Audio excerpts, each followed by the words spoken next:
ground at the southern border. He is also beefing up what's going on with the Coast Guard and the Navy in an attempt to keep his promise to protect the American border. To help me go through this, I have Ray Ross. Ray, thank you so much for joining me. Thank you for having me, Stephen. So just some background, Ray has a YouTube channel, Black Logic, where he covers the news from his perspective. I'll put a direct link down below so that people can easily find that. He's also a military veteran. What are your thoughts, Ray, on President Trump ordering U.S. military to the border? As of right now, it looks like 1,500 men and women in military. They're not there to shoot guns or do anything. It's just literally to beef up Border Patrol. What are your thoughts on those actions? I'm excited. I'm very, very excited that he is actually fulfilling a lot of promises early on. I've been stating this from previous presidents that they have the power of executive order, and the only branch of our government that can shoot that down is the Supreme Court. So if things are lawfully within the confines of the Constitution, then he is lawfully making these orders to secure America. There is an invasion in America, however, so slightly. And the previous administration knew about this. They even had loopholes and gaps. Some people call them open border laws that has allowed illegal immigration to affect our country. That has, in some parts of the liberal camps, as we say, they have allowed violence from immigration to say that it's separated of American violence. Like, oh, Americans commit crimes as well. Yes, they do. And they say that majority of illegal immigrants do not commit crimes. Well, they committed a crime when they trespass into another country knowingly, and a lot of them do know this, because there is, in some places, there's a wall. Donald Trump was going to fulfill the border wall, but of course, because President Biden's pettiness, he came in and sold the rest of the wall to steel companies. But I'm glad that he's enacted multiple executive orders to secure the border. I remember when Joe Biden, as well as the so-called border czar, Kamala Harris, was stating that illegal immigrants don't cause crime in America at the same rate Americans do, to justify them being in America, rather than upholding the Constitution and securing our border by allowing Greg Abbott to secure his own state, because a majority of them were coming through Texas, but there were still ones that came through Arizona, California, a lot of those border states, but majority through Texas, large caravans. And Governor Greg Abbott tried to put water flotation devices to deter them from crossing the river. He also tried to put concertina wire to deter them from crossing, but none of that stopped them. And the Democrats tried to sue him. They tried to sue him for doing that, to protecting Texas, because he were harming people, or potentially harming people, that was coming illegally inside the country. It's asinine. It's absolutely crazy. So yeah, I'm excited that he's doing the right thing by securing the American border. Yeah, I agree. One of the things that's been really difficult for me to cover over the last 4 years was just knowing how many children and women are being violated as they try to come up into the country. Last week, Governor Kristi Noem, who will be the new head of the Department of Homeland Security, right, she was asked, what are you going to do about the 1,000 families that Donald Trump separated last time? And she said, I'm more worried about the missing 350,000 children. And the senator says, let's not worry about the past, but what about those 1,000 people? Like, dude, that is in the past. He hasn't been president for 4 years. I mean, it's just disgusting to me that they know there's 350,000 missing children. You're a father, I'm a father. I would lose my mind if my child went missing. What are your thoughts on that? I mean, likewise, I will absolutely lose my mind if any of my sons became up missing. I wonder if this is a reflection of that movie that Hollywood really didn't give any attention to, The Sounds of Freedom. You recall that movie? I don't know if you watched that movie. Yeah, it was a very heartfelt movie about the child trafficking ring, whether it be sex or workers. But he was displaying how there's thousands of children that's being smothered and smothered into the from the Mexican border to America. And again, no one's paying attention to those things of how when you infuse and incentivize illegal immigration, you're going to have people to be encouraged to do these things to, again, these, what they call them, coyotes, to smuggle, okay, to smuggle children over the border for all sorts of heinous acts. Yeah. I just don't understand it. I just don't understand how we as people have allowed this. Like, why didn't we see through, these very sinister acts by the Democratic Party? Why didn't more Americans who were on the fence, oh, I'm not political, I'm not a Republican, I'm not a Democrat, why didn't we see that? Why didn't we vote against that prior to Joe Biden and Kamala Harris coming into office? Because we have an opportunity. We had an opportunity. Well, I wonder if, specifically with the border, if they felt like, okay, Joe Biden was the vice president of Barack Obama. Barack Obama was pretty well known for being hard on the border, but he was just the opposite. He and Kamala allowed 15 million people to flood in, and then you have illegal immigrants getting better benefits than veterans, better benefits than senior citizens. For me, I was like, wow, what a slap in the face that, people that fought for our country or people that worked their entire career, paid into the American tax base, now are basically being shafted, while people who have been in the country for 5 minutes get more money and more government assistance than even a U.S. citizen. It just seems so backwards to me. You raise a good point, because when you bring up veterans, of course, that's close and near to my heart, of how there's a lot of World War II veterans, not World War II, but Vietnam veterans, as well as Desert Storm veterans who are homeless. And we don't somehow have the capacity or within these state or federal budgets to house them. And a lot of them are stemming from PTSD. A lot of them have mental issues that, if assisted by government entities, can help them and live a better life. But no one's going out and doing the hard work. No one's going out to see a lot of our men and women who serve the country homeless and suffering from all sorts of mental instabilities. But no one's putting the funding to that. But if you're illegal, we'll get you an apartment, we'll get you a car, we'll get you a driver's license, and in some jurisdictions, you can even be a police officer.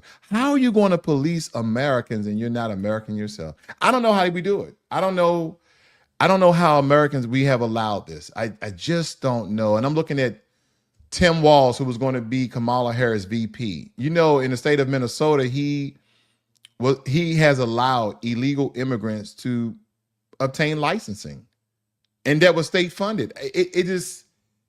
It blows my mind, Stephen. I just don't know how we allow this to happen. And granted, people who voted for, even when Donald Trump was running the first time, some of them probably saw this coming into fruition, right? As some people say, a lot of these liberal laws, a lot of these so-called woke laws, and I try not to use the term woke because they kind of bastardize that term. It's miss and match, but I do understand the new terminology and how they're using it. I do understand that. So I agree that we've allowed this country, in some regards, we the people have to take some accountability, especially those who voted Democrat, those who voted independent, and those, like myself, didn't care to vote at the time because I didn't see the significance in either side. Because let's be truthful, when is the last time we have seen truly a bipartisan government? Really, each side tries to own the House, own the presidency, as well as the Senate.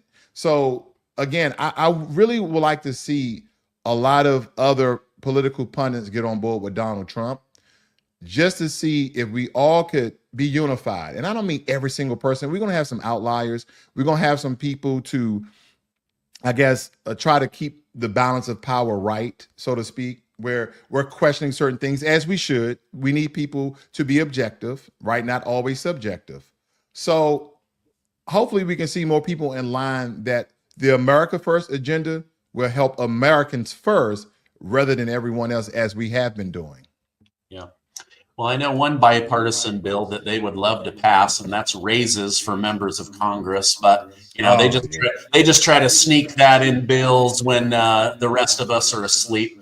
Okay, so border arrests are down 90% since President Trump took office. 1,500 military there. The border has been closed down by order from the president.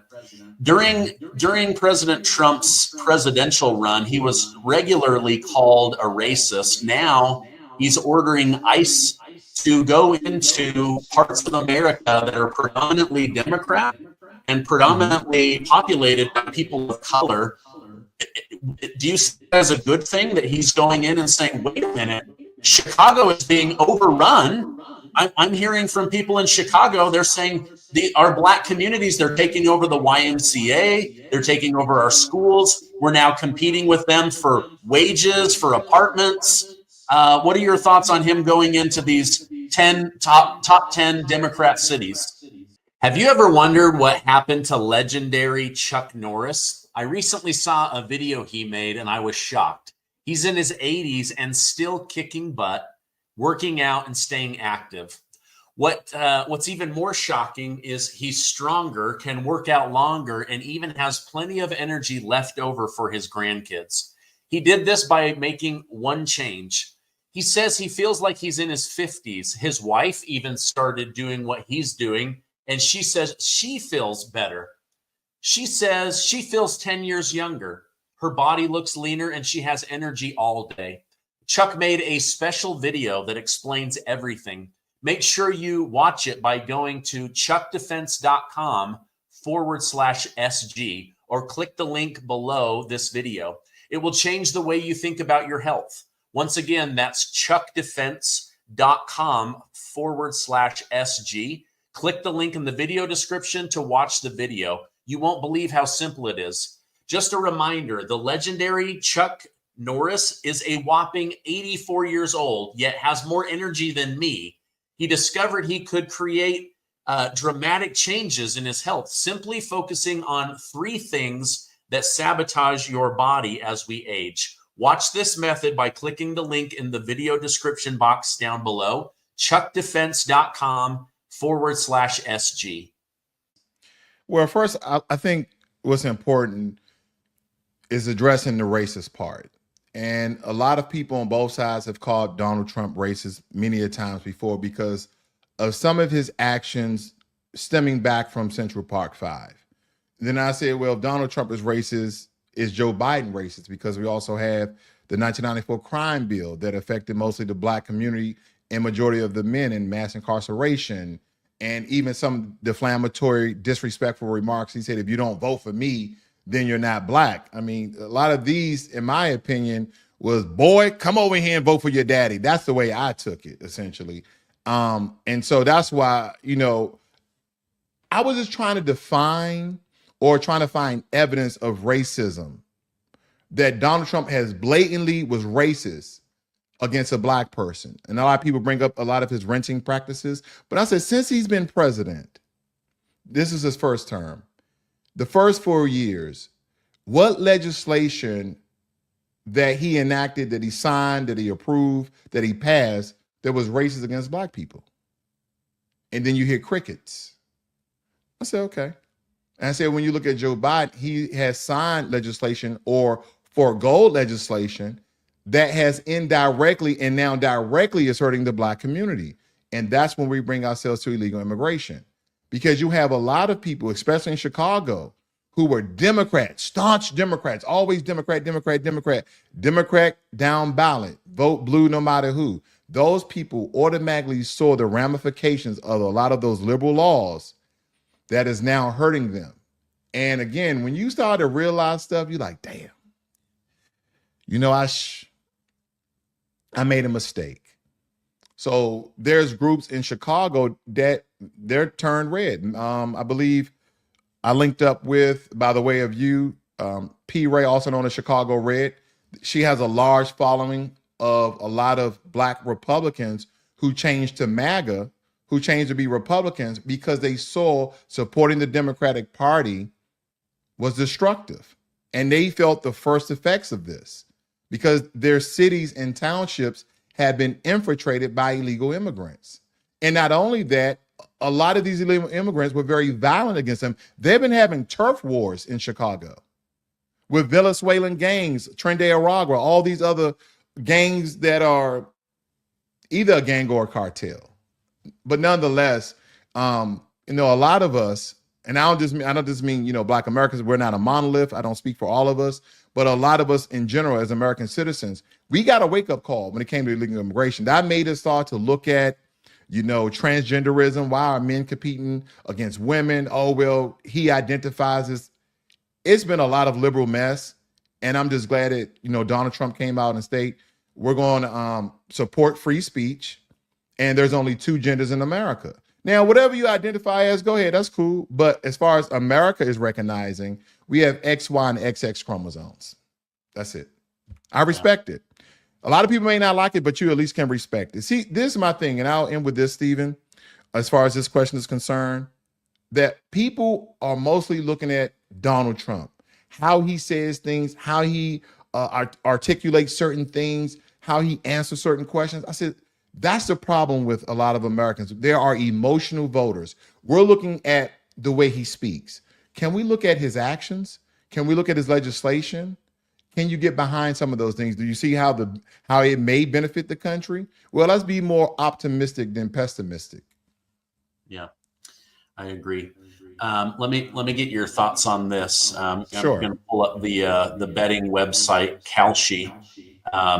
They kind of became famous for being the first group approved for betting on the presidential race.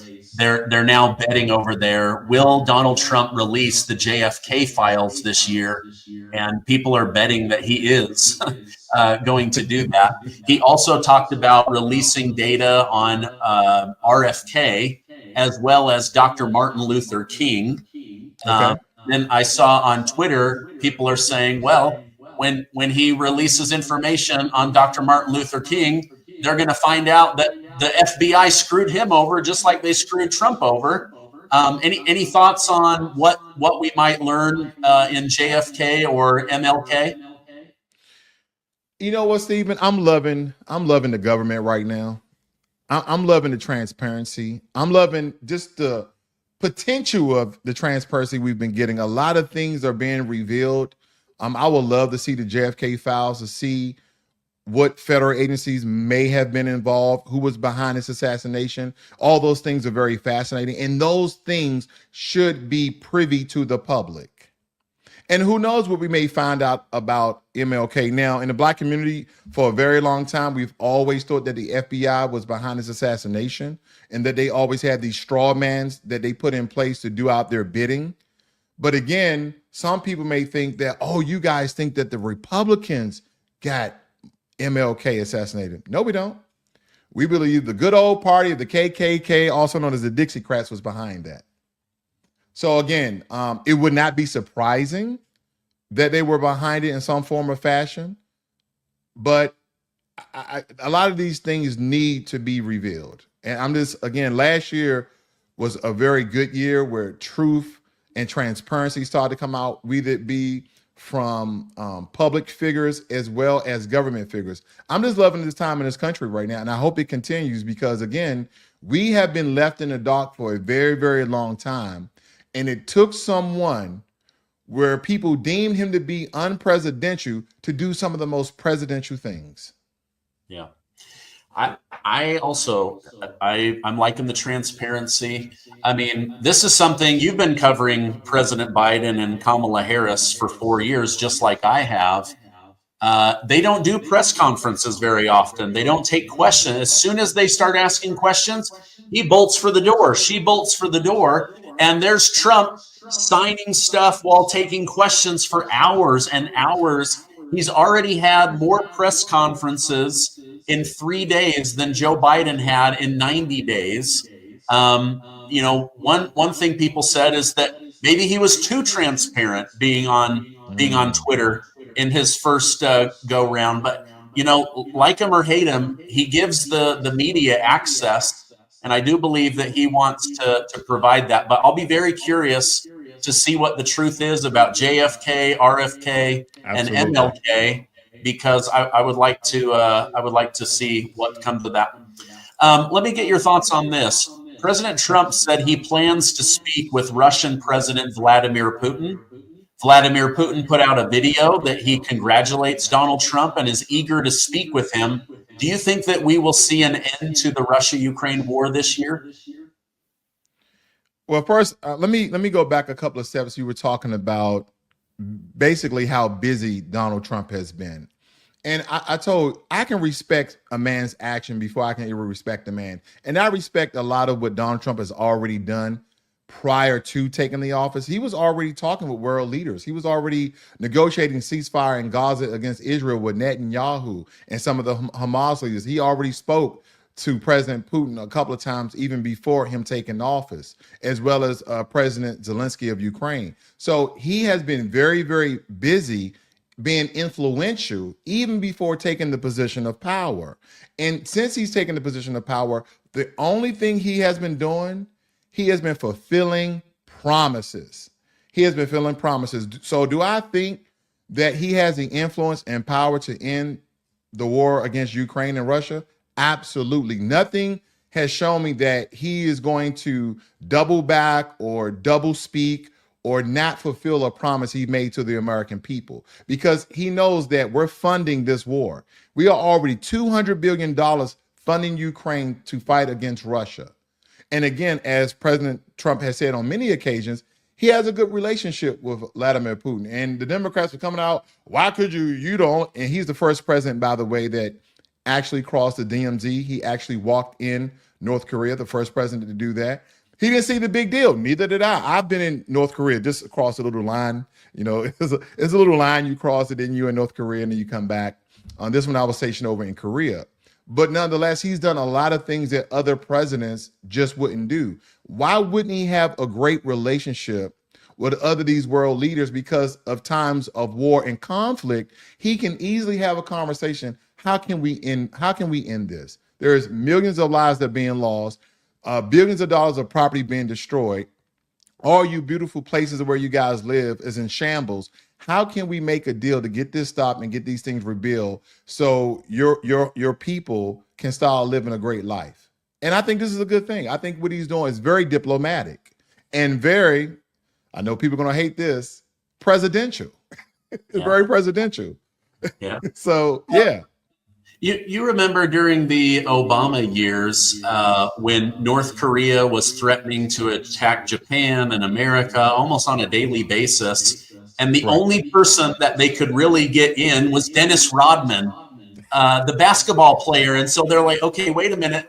Like, diplomat Rodman is the one to go in. And everybody kind of praised him. But then when Obama is leaving, he tells Donald Trump, the biggest threat in the world right now is Kim Jong-un in North Korea. And Trump is like, well, instead of trying to start a war with him, why don't I try to start a relationship? Not that we have to be buddy-buddy and eat pancakes together or have a scotch or something, but could I at least get him to stop threatening to kill the world? And then when he does it, they just bash all over him. And when he says things like, you know, Vladimir Putin and I have a relationship, but he's called him a hard person. He said that this war shouldn't have happened. He doesn't like all the death. But then when he tries to leverage a past relationship and friendship, suddenly he's a Russian asset that betrayed America. It makes no sense. He's very critical of a lot of these world leaders, Kim Jong-il, as well as Putin, as well as Xi Jinping. He's very critical. You will see him shaking hands with them and tell you that we had a great conversation, but I'm still going to impose 10 to 25% tariffs. I'm still going to do that because America has not, been given a fair deal. We have not been given a fair deal. So even though he has these relationships, it's not that he's going to solve for them. He's doing things as a businessman and avoiding war at all costs, which I would like to believe that a lot of Americans would agree. We don't want our soldiers, our Marines, our sailors, our Air Force men and women to go out into senseless wars that can be avoided by simple diplomatic conversations. Yeah, I agree. Why? This is a hard one. I know it's hard to get in the mind of Joe Biden, especially where he's lost his mind. But you know, he kept saying things to the American people like, I don't have the authority to close the border. I don't have the authority to fix the border. But then he would spend almost all of his time on fixing the border of Ukraine, sending money to Ukraine.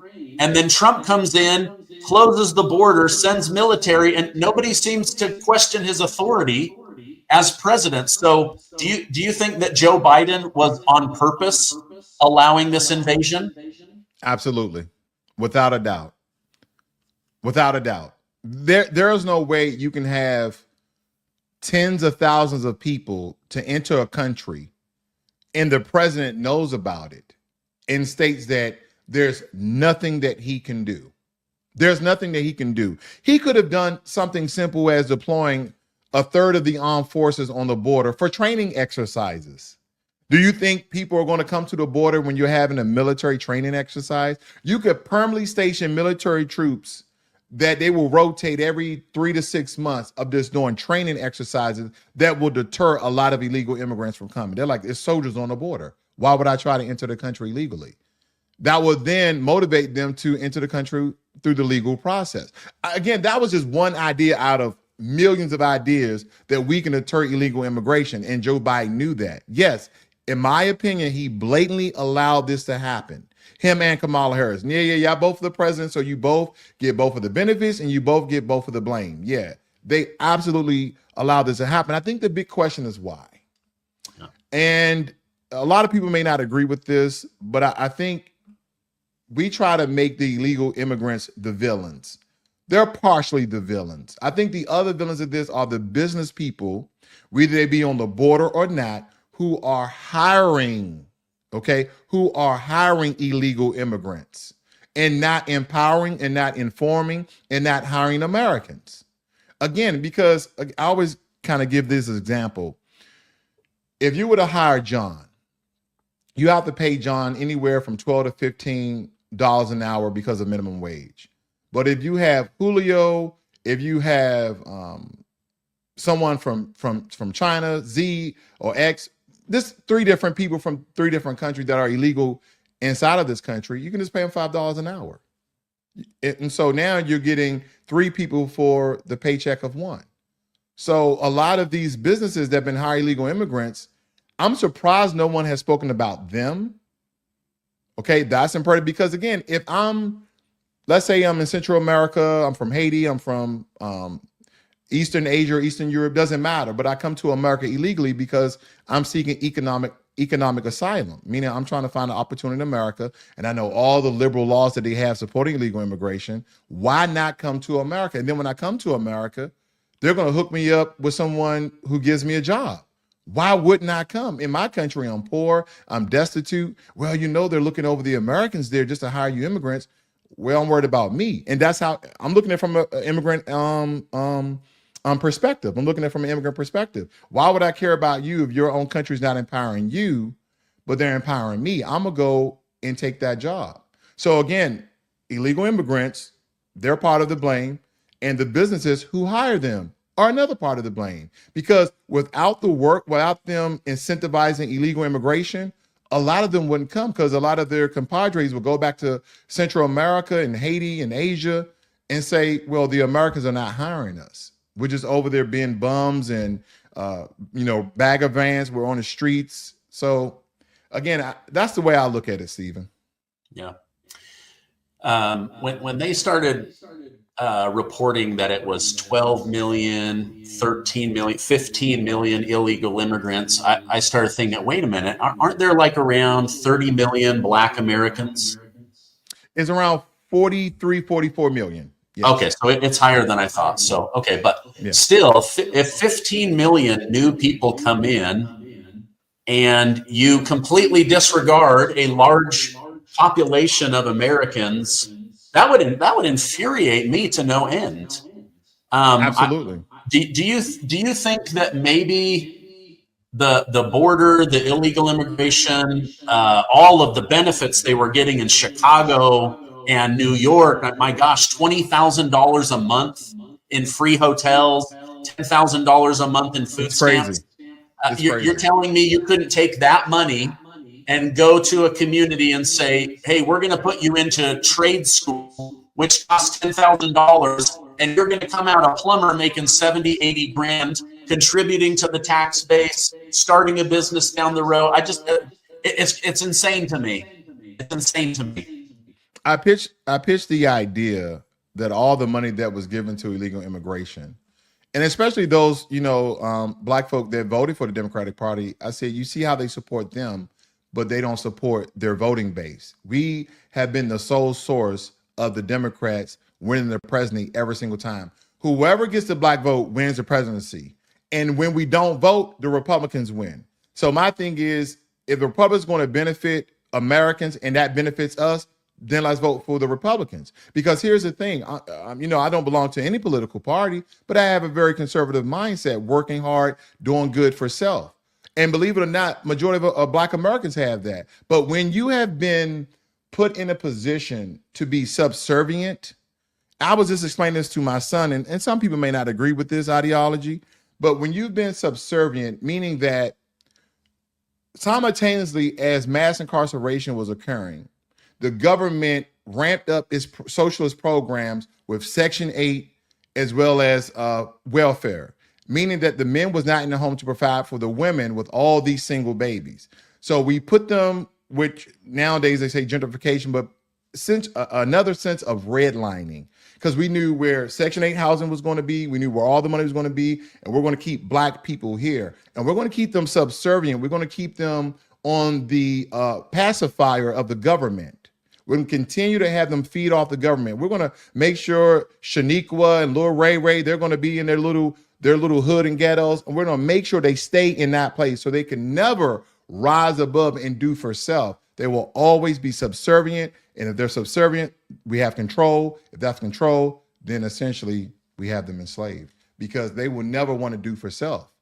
You see what I'm saying? And that's the way I kind of look at it. But if you empower us like you have done illegal immigrants, you come inside of our neighborhoods, you fund community centers that do coding and do AI software, just like Jeff Bezos did. He went to DC and started a coding software program for DC inner city school, which is majority black. And that has been showing a lot of more black people in that area in tech. So again, a lot of times these resources and these benefits that illegal immigrants have been getting is this asinine that no one has ever done that for, people who, the other minorities and even white neighborhoods who are suffering economically. Again, how we are infusing and motivating and funding people who are illegal to the country and not those Americans who are already here. That's the next level of crazy. That's the next level of discrimination, far beyond my mind, my mind thought. I just can't even, again, I just get choked up. My apologies. But it makes me a little angry. It does makes me a little angry. I just can't understand it, because again, is this about money? Is this about exploration of people? What is this truly about? Why do they allow this to happen constantly? Even though black citizens, white citizens, Hispanic citizens, Asian citizens, American citizens have been crying out about illegal immigration even before they took office. Because Donald Trump did what he can do with the laws in place. I think he used Title 42 for as long as he could. And then from that, they pretty much put him in shackles where he can do anything with illegal immigration. Here come Joe Biden and Kamala Harris. And they totally flip-flopped and reversed and opened up the border and say, come all. Yeah. That's what happened. But at my part, that question kind of gives me a highlighted, Steve, but I think you know what you're doing. Well, I do like to have a good conversation, but I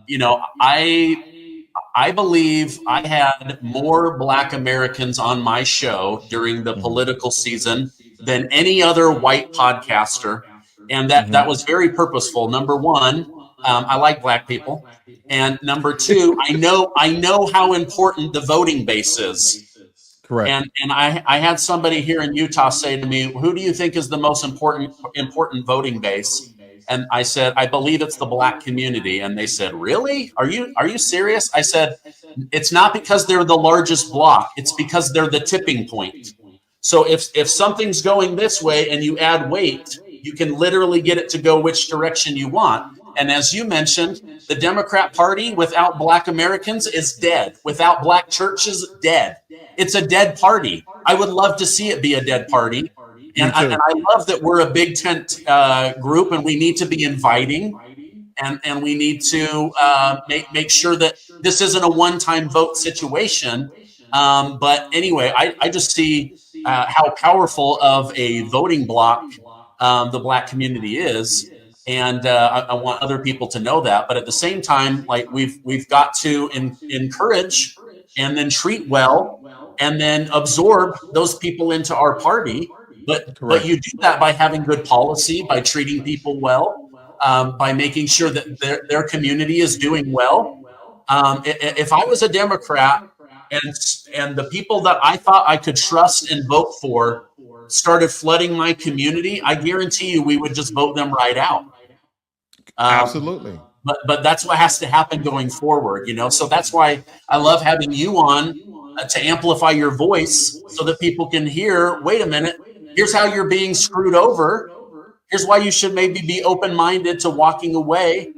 Anyway, I just think a lot happened with this voting cycle. And like you said in the beginning, it's nice to see a politician keeping promises. I mean, right out of the gate.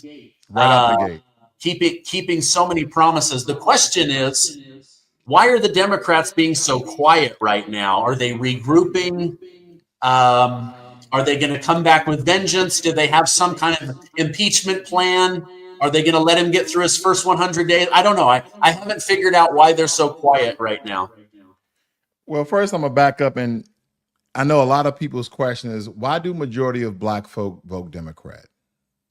Prior to Lyndon B. Johnson signing the Civil Rights Act, majority of Black Americans voted Republican.